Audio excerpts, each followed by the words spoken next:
Today we're going to talk about how I got an interior design internship with zero experience and how you can too.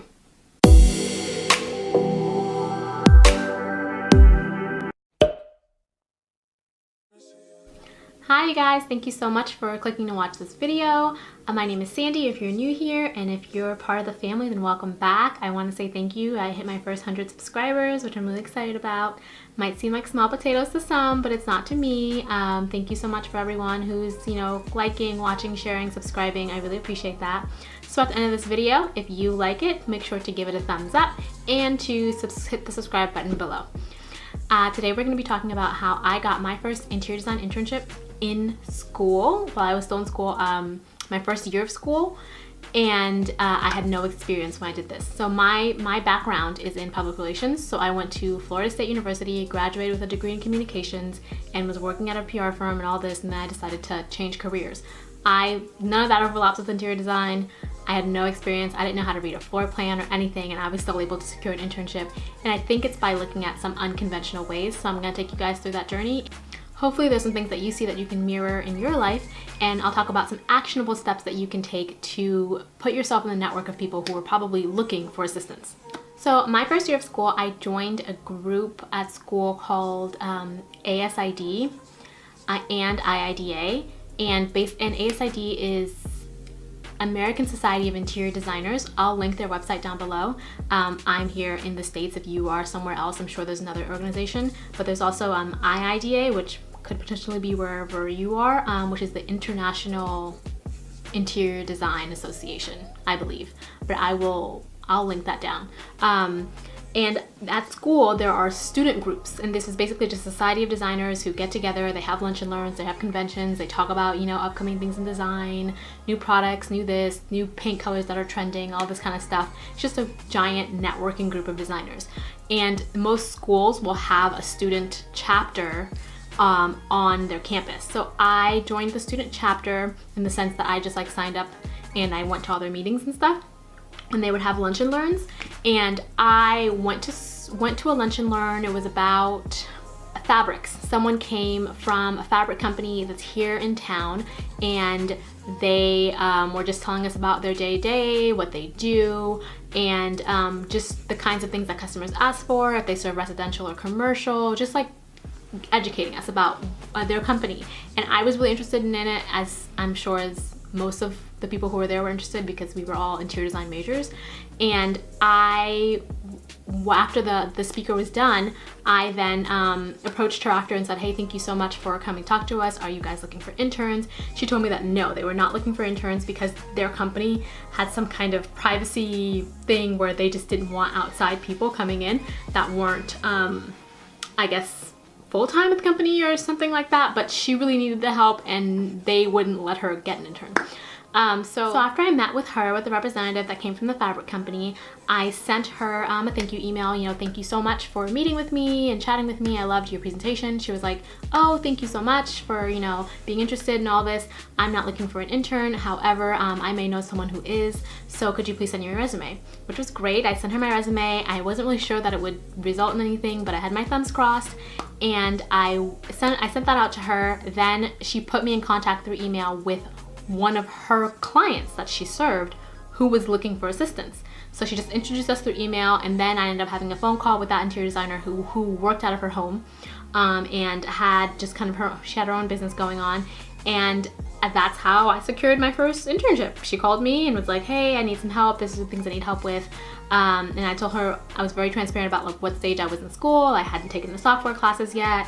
I didn't know how to do any of that stuff. I had only taken all the introductory classes, and I knew I had a real, passion for it. But even if you're not sure if you have a real passion for it, getting internships is really, really helpful to help you decide what you don't want to do, because it's just as important to know what you don't want to do as it is to know what you do want to do. And from the email, it was a phone call, and then from the phone call, we had decided that I would be with her, every week at a certain time, certain day, and I'd come in and I'd help her with any task that she needed.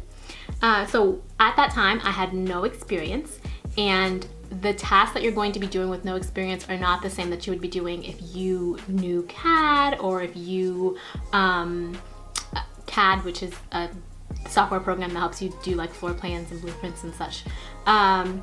Or if you knew the 3D rendering software, that kind of things, you'd be doing way different activities. So I'm just gonna go through a list of my responsibilities. So some of my responsibilities included returning any samples for her around town that she didn't have the time to get to return herself. So interior designers, when they'll go to specific showrooms, if you don't know what a showroom is, check out some of my previous videos about jobs interior designers can have, and that will explain. But she's picking up fabric samples or tile samples and such at different locations, trying to pick out stuff for projects, and it gets like a lot. It gets to be like a giant library of things in your home, and you don't want all of it, especially when you choose which one you want. You only want the sample of the thing you're going to use, not all the other ones you didn't use. So she would give me those, and she'd send me around town, and I'd go to all these different stores that I wasn't familiar with and got the opportunity to become familiar with because of just having to return samples for the person I was working with. So that was a really great opportunity just to get a feel for all the different brands that are here in town and what reps work, what reps are there and how they work with you and that kind of thing. I also worked on helping pick out art for different, for the clients. I helped her with mood boards, putting together mood boards for different areas of a space, which would also we refer back to when trying to pick out art, just to help you get a feel for what's in the room and how you might want the art to feel. We also did paint schedules. So something like if she goes and helps someone do a paint consultation at their home and is helping them decide, you know, what are they gonna have in the bathroom, what are they going to have in the living room and their bedroom and such, you will want to have like a spreadsheet saying, hey, this is this color that's going to be used in this room, and here's a little sample of what that looks like. And that is an organized thing that she didn't really have to do herself. So that's just a simple thing that I did, lots of spreadsheet stuff, but it also helped me get organized in the sense of, oh, okay, when I'm going to be working with a client, I may want something like this so that I can properly, you know, keep the client organized on what it is that they want to do, because you may not even do the rest of their house. You could have just done the paint consultation and that's it. So that's what their deliverable is expected to be, this worksheet or this spreadsheet, sorry, so that they can go forth and be with their painter and tell them, okay, this is going here, this is going there. And lastly, I also helped with any installations. So I would go with the person I was interning for to different sites, and if she was doing a furniture installation, I'd be there and see kind of how she handled that and how she worked with the movers and how she worked with the client, or if she was out of town and something needed to be installed, she would send me. And that was a really, really great experience because I didn't even know how to read a floor plan, guys, at this time at all. So I had not seen any of this stuff happen, and learning this very hands-on way helped me understand why we were learning what we were learning in school, and it made me value it all that much more. So that's how I got my internship, and I know that's not going to be the same for everyone, but I really valued that internship. It was the first one I ever had, and I really think that that cultivated a relationship. I'm still friends with that designer now, and we chat, and I can refer to her as a resource for if I don't know something. She's been in the industry for over 20 years, so and I'm coming in brand new, so it's really helpful to, you know, start building your own network of people that can help you out. So that was how I got my internship, but that's not always going to be the same for everyone. So here are some actionable steps that you want to take, or things you want to keep in mind while you're trying to find your internship. Keep in mind that it's probably not going to be a conventional internship. So while other people are looking at going to work at firms and just working with these big large companies or these big large corporations, they're going to require more of you as far as your technical capability. Like, we need you to know this software and that software. So that might not be something that you can really dive into until your junior or senior year because of their qualifications. But there are other internships that don't have the same level of qualifications that you could still consider. So it's most likely going to be unpaid. Sorry. I know that sucks, especially because the first year I worked like I worked a part-time job and went to school full-time, and I had the unpaid internship. So my schedule was super, super tight, and I think it was worth it. I never really have a problem doing an unpaid internship when I know I'm just starting out in something. Sometimes you just have to work for free, and not everyone really wants to do that, but I think it's an investment. That time is an investment in all the things that you're going to be able to learn from that person, and they're paying you an experience, and in that stage it really does matter. Join the clubs at your school. You want to be part of them, be present, make sure the officers, the president, or so-and-so know your name. Go to all the lunch and learns. If they're having some kind of convention, go, and make sure to dress professional. I think it's silly that I even have to say this, but I have seen people show up in like booty shorts and see-through shirts and their belly button showing and like, oh, I'm here for a job, an internship. And it's just, that's not how you want to present yourself. Even if that's how you dress to go to school, if you know that that day that is going to happen, then you definitely want to just dress professional. It doesn't even have to be crazy professional, just not as some slacks and a blazer and a regular shirt, nothing like too fancy. And try and have your resume on hand. Most people want you to email it, but just in case they ask for it in person, have some copies available for them. And try and have a business card. So we used to think that I can't have a business card. I don't even work in interior design yet. Like, what's it gonna say? But it's really helpful and it's really professional when if it just says like your name, it can say interior design, but not interior designer. Just because like you're still in the field, even though you're a student, but you're not officially a designer yet because you haven't graduated. And your number and your email. So that is just like a quick way to hand out your information so that they remember you or keep in touch with you.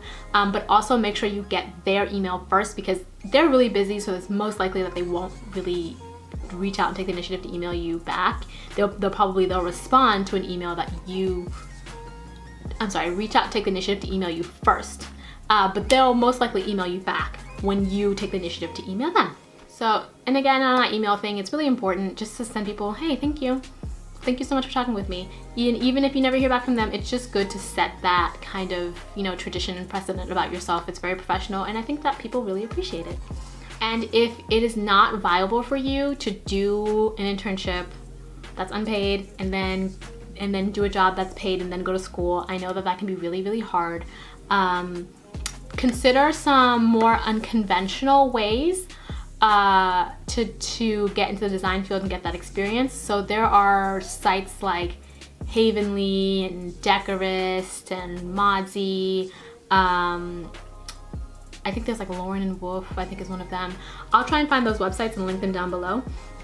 And they are looking for people to do kind of the decor stuff. So putting together like those mood boards in Photoshop and reading a client's profile. They take reading client's profile, learning about kind of what they want for their space, and you would work for these companies and helping someone design their space virtually. So you're not actually going to their house to do anything, but I'm sure they fill out some kind of questionnaire, and then they take a little quiz to tell you what their style is. You get their style, and you are in charge of putting together something for their space. So these companies pay you, and it's a great way to get some experience under your belt while you're still in school, and if you can't afford to do an unpaid internship while you're still in school. Ways to get in touch with them: go on their websites, see if they're hiring, find a number, call someone, check Indeed, Monster, all those other job sites. They might have some listings there, and most of them are remote, so you can just work from home because you don't actually have to physically go to anybody's space. So those might be something that you want to consider. I work with a virtual company, and I've done over, I want to say 200 to 300 designs by myself, and I have seen so many customer spaces, and I've gained so much information about how people approach their space and what mistakes they're making, to help me understand how to combat those and how to make videos like this and give advice to people about what they should be doing. So to wrap it up, action steps that you want to take are join clubs, go to lunch and learns, go to conventions if you can. The tickets can be kind of expensive. Side note, so I always recommend volunteering, because they need volunteers, and the tickets can be like $300 or $500 because sometimes people come out of state for these conventions and they all come together and it's like a 3-day thing. So definitely recommend volunteering. Don't forget to just get involved, dress professional, come prepared, and have a smile on your face. So that's it for today's video, guys. If you like this video, please make sure to give it a thumbs up. If you want to stay in contact with me, you can follow me on Instagram. I'm really active on there, and I'll link that down below. Don't forget to subscribe to this channel. If you like it, put a ring on it. Scratch that. If you like it, subscribe. Don't even need a ring. Just subscribe.